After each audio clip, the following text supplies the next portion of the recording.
Welcome to Cerita Rakyat. Putri Raja Banggai dan Keberanian Tanduk Alam. Tanduk Alam adalah seorang penyebar agama berasal dari Palembang. Dia dikenal orang yang bijaksana dan berwawasan luas. Untuk menyebarkan ajaran agama, ia berlayar sampai ke negeri Banggai, Sulawesi Tengah. Di tempat tinggalnya yang baru ini, ia bekerja sebagai ahli emas. Ia membuat bermacam-macam perhiasan emas dan salah satu pelanggannya adalah Adi Cokro, Raja Banggai. Selain membuat perhiasan, Tanduk Alam juga mengajarkan agama dan memberikan nasihat kepada rakyat Banggai. Hal itulah yang membuat Baginda Adi Cokro menyukai Tanduk Alam. Menurutnya, Tanduk Alam membuat kehidupan rakyat Banggai menjadi lebih baik. Suatu hari, Baginda Adi Cokro kebingungan. Putri kesayangannya hilang. Ia segera menyerahkan 4 orang basaloh atau pembantunya untuk mencari sang putri. Setelah melakukan pencarian selama beberapa hari, para basaloh itu melaporkan bahwa putri telah diculik oleh orang-orang Tobelo. Menurut kabar, putri disembunyikan di Pulau Sagu.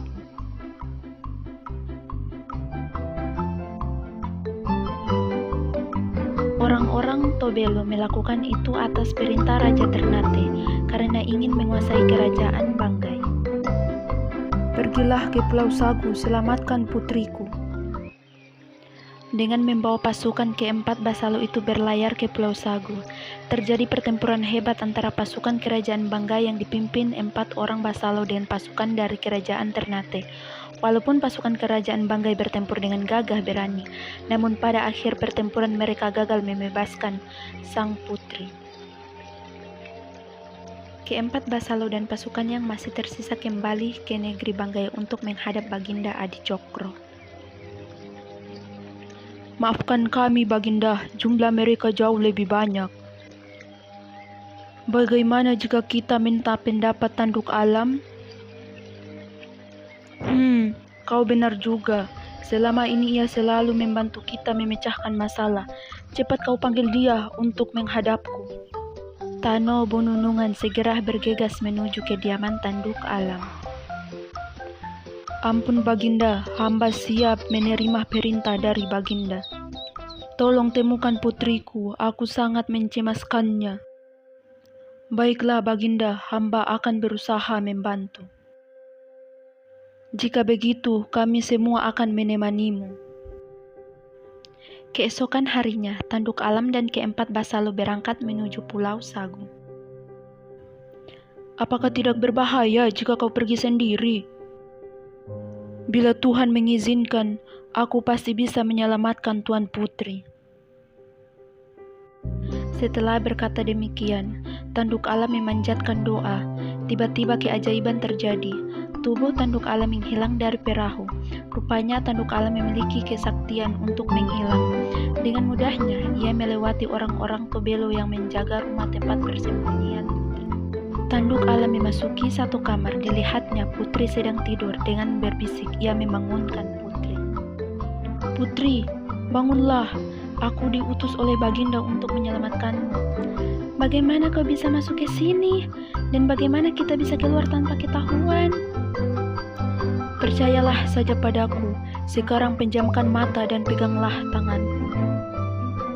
Ayo basalo, kita harus segera meninggalkan pulau ini. Baginda Adi Cokro menyambut kedatangan putrinya dengan sukacita. Sebagai ucapan terima kasih, ia menawarkan hadiah pada Tanduk Alam. Sebutkan saja apa yang kau mau, aku akan mengabulkannya, kata raja. Hamba tidak memiliki keinginan muluk-muluk. Jika Baginda berkenan, hamba membutuhkan sebidang tanah untuk ditanami buah-buahan, jawab Tanduk Alam. Baginda Adi Cokro terkesan dengan permintaan Tanduk Alam yang sederhana itu. Ia segera memerintahkan prajuritnya untuk membuka lahan yang akan diberikan pada Tanduk Alam. Beberapa tahun kemudian, lahan pemberian Baginda Adi Cokro telah berubah menjadi kebun buah-buahan yang subur. Kebun itu tidak hanya membawa manfaat bagi Tanduk Alam sendiri, tapi juga pada orang-orang di sekitarnya.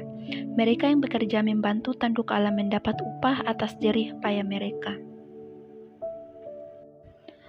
Tanduk alam juga tidak pernah pelit berbagi ilmu berkebun. Banyak penduduk yang kemudian sukses menanam di kebun mereka sendiri.